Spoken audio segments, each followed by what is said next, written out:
Dear students of 9th class, आज जो poem हम पढ़ने जा रहे हैं अपनी टेक्स्ट बुक से, 9th इंग्लिश टेक्स्ट बुक से, पोइट्री सेक्शन से, वो पोइम है द रोड नॉट टेकन।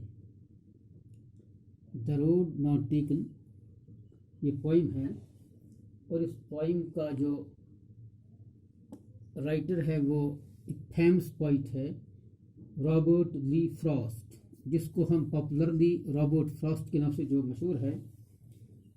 ये अमेरिकन पोइट है, कैलिफोर्निया में रहता है और 1874 में इसकी पैदाइश हुई है, 1963 में इसकी डेथ हुई है।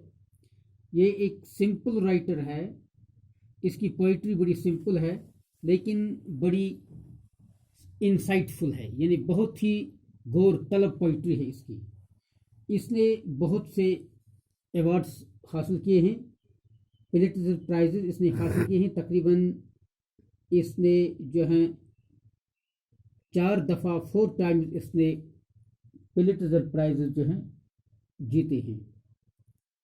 और आज की ये पोइम जो है रॉबर्ट फ्रॉस्ट की, तो ये the road not taken poem है। ये पोइम असल में, इस पोइम में हमें एक मैसेज ये मिलता है कि इंसान को चॉइसेस का इंतखाब जब करना हो, राइट चॉइस का इंतखाब करना चाहिए, राइट चॉइस का इंतखाब करना चाहिए। यहाँ पॉइंट हमें बताता है कि एक विंटर सीज़न था और विंटर सीज़न में मैं जा रहा था और दरख्तों के पत्ते जो थे ये येलो थे, येलोविश थे, यानी गिरने जा रहे थे। और सड़कों पर, मैं सड़क पर जा रहा था तो मैंने अचानक मेरा रास्ता जो था ये डाइवर्ज हो गया, 2 रोड्स में यानी सेपरेट हो गया। तो अब मैं रुक गया, मैंने देखा कि मैं किस रास्ते पर चलूं। जब मैंने एक रोड की तरफ देखा तो कुछ दूर जाकर जब मैंने देखा कि ये रास्ता जो है ये बहुत ही घनी झाड़ियों की तरफ जा रहा है। और मैं फिर वापस आया और दूसरा रोड अख्तियार करने की कोशिश की। तो फिर मैंने ये चॉइस की कि मैंने दूसरा रोड अख्तियार किया जिस पर बहुत कम लोग चले थे। तो फिर पॉइंट क्या था कि इस पहले वाले रोड को मैंने दूसरे दिन के लिए रखा, लेकिन मगर ये मुमकिन नहीं कि इंसान को ज़िंदगी में बहुत से मोड्स आते हैं कि दूसरा कब मुझे टाइम मिलेगा, क्या मैं फिर दोबारा आ सकता हूँ और उस रोड पर चल सकता हूँ या नहीं।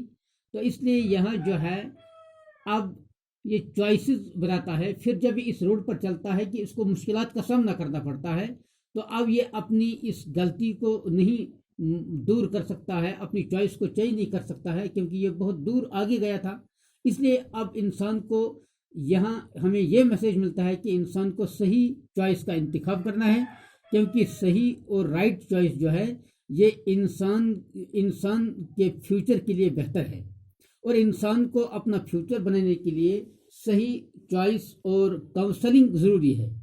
इंसान को हर एक चॉइस जो है आज खुद यानी अपनी तरफ से ही हर एक चॉइस का इंतखाब नहीं करना चाहिए, बल्कि इसमें लाजमी ऐसे लोगों के साथ लोगों की सजेशन, इनकी काउंसलिंग चाहिए ताकि इंसान एक कामयाब ज़िंदगी गुजार सके। तो जो चॉइस इंसान करेगा इसमें जल्दबाजी नहीं होनी चाहिए। ये जल्दी में कोई काम जो किया जाता है इसके नताइज जो हैं अच्छे नहीं निकलते हैं। इसलिए जो भी इंसान चॉइस करेगा वो सोच समझ कर करनी चाहिए, और चॉइस जो है सोच समझ कर करनी चाहिए, क्योंकि हम चॉइस को रिवर्स नहीं कर सकते हैं कि इसको फिर तब्दील करना बड़ा मुश्किल है। तो इसी तरह ये पॉइंट जो है, अब रोड्स जो हैं ये एज मेटाफर इस्तेमाल हुए हैं चॉइसेस के बदले इसने यहाँ रोड्स इस्तेमाल किए हैं कि इंसान को सही चॉइस करनी चाहिए ताकि इसकी ज़िंदगी जो है ये कामयाब रह सकेगी। और अब हम सीधे पॉइंट की तरफ जाएंगे कि फिर हम पोइम को पढ़कर हमें समझ आएगा कि पोइट का इशारा क्या है। ये बड़ी लंबी पोइम है। हम आज इसके दो ही ये जो पहले वाले दो अंदाज पढ़ेंगे, तो क्योंकि पोइम बड़ी लेंथी है। तो हम शुरू करते हैं। Two roads diverged in a yellow wood and sorry I could not travel both and be one traveller long I stood and looked down one as far as I could to where it bent in the undergrowth, then took the other just as fair and having perhaps the better claim because it was grassy and wanted wear, though as for that the passer passing here had warned them really about the same, and both that morning equally lay in leaves no step had trodden black. Oh, I kept the first for another day, yet knowing how way leads on to way, I doubted if I should ever come back. I shall be telling this with a sigh, somewhere ages and ages hence. Two roads diverged in a wood, and I took the one less travelled by, and that has made all the difference. तो यहाँ जो है पहला stanza जो है the roads diverge in a yellow wood.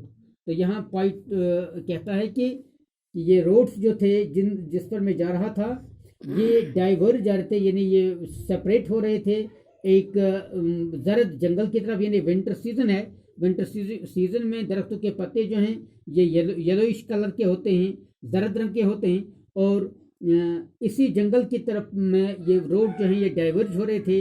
And sorry I could not travel both. तो अब ये जो है ट्रैवलर एक ही था, चलने वाला एक ही था। अब ये दोनों रोडों पर एक ही वक्त नहीं चल सकता था, इसलिए लाजमी था इसको चॉइस करनी थी। And be one traveller long I stood. तो यहाँ ये पॉइंट जो है अब दो रोडों के दरमियान इसको चॉइस करनी है।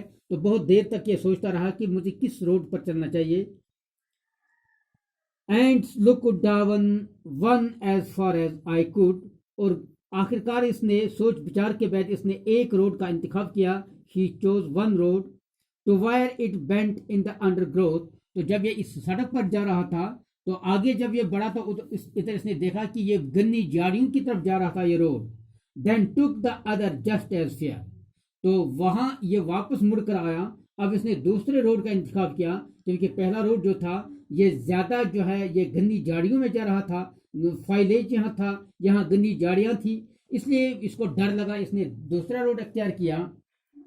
And having perhaps the better claim. ये दूसरा रोड जो इसका था इसे समझा कि इसकी क्लेम बेटर है, क्योंकि इस पर बहुत कम मुसाफिर लोग चले थे, क्योंकि इस रोड पर बहुत कम लोग चले थे, इसलिए इसने दूसरे रोड का इंतखाब किया। Because it was grassy and wanted wear. क्योंकि इस रोड पर ज्यादा ग्रास था, ये इस पर बहुत कम लोग चले थे, क्योंकि इसको लोगों के कदमों के निशान की वजह से इस पर ट्रैक्स नहीं बने थे। इस पर लगता था कि इस रोड पर बहुत कम लोग चले हैं, इसलिए मैंने समझा कि इसकी क्लेम जो है बेटर है, मुझे इसी रोड पर चलना चाहिए। Though as for that the passer here had won them really about the same, though as for that the passing here there had warned them really about the same। तो फिर जब ये इन रोडों पर चलता है तो इसने देखा कि इसकी भी हालत वैसी है जैसे कि इस दूसरे रोड की हालत है। And both that morning equally lay in leaves no step had trodden black. तो दूसरे दिन जब ये देखता है तो इसने देखा कि ये दोनों रोडों की हालत जो है एक जैसी है। In leaves no step had trodden black, क्योंकि इस रोड पर जो है इसको मुसाफिरों ने ट्रैवलर्स इस पर नहीं चले हैं ताकि इसको निशान नहीं लगे थे। Oh I kept the first for another day. अब जो उस रोड पर ये चलता है जिस पर बहुत कम लोग चले थे, तो पहले वाले रोड को इसने दूसरे दिन के लिए रखा। Oh I kept the first for the another day, यानी the first road was kept for the another day, yet knowing how way leads on to way. लेकिन उसको पता नहीं था आगे ये रास्ता कहाँ जा रहा है। आई doubted if I should ever come back. लेकिन उसको ये भी खदशा रहा, ये भी अप्रहेंशन रहा कि क्या मैं वापस आ सकता हूँ या नहीं, पता नहीं ये रास्ता कहाँ जाएगा। तो फिर वहाँ दूसरे रोड्स मत मुझे मिलेंगे, तो मैं इस रोड पर चल सकता हूँ या नहीं। I shall be telling this with a sigh. इसलिए ये पॉइंट जो है यहाँ बहुत ही साई से यानी बहुत ही गम से इस बात का इजहार कर रहा है, somewhere ages and ages hence. तो अब ये पछताता है और बहुत दूर की बात है, अब ये हमारे सामने जो है अब इस बात का अफसोस करता है कि वो रोड जो है मैं उस पर नहीं चल पाया। Two roads diverge in a wood and I took the one less travelled by. और फिर बताता है कि मुझे अफसोस है कि वो दूसरा रोड जो था उस पर मैं नहीं चल सका, और मैं आपको ये बात बताता हूँ कि मैंने जो ये चॉइस की थी कि मैं दोबारा फिर उस रोड पर नहीं चल सकता था, कि मैंने एक बार ये दो रोड जो देखे थे और वहाँ मैंने उस रोड को अख्तियार किया जिस पर बहुत कम लोग चले थे।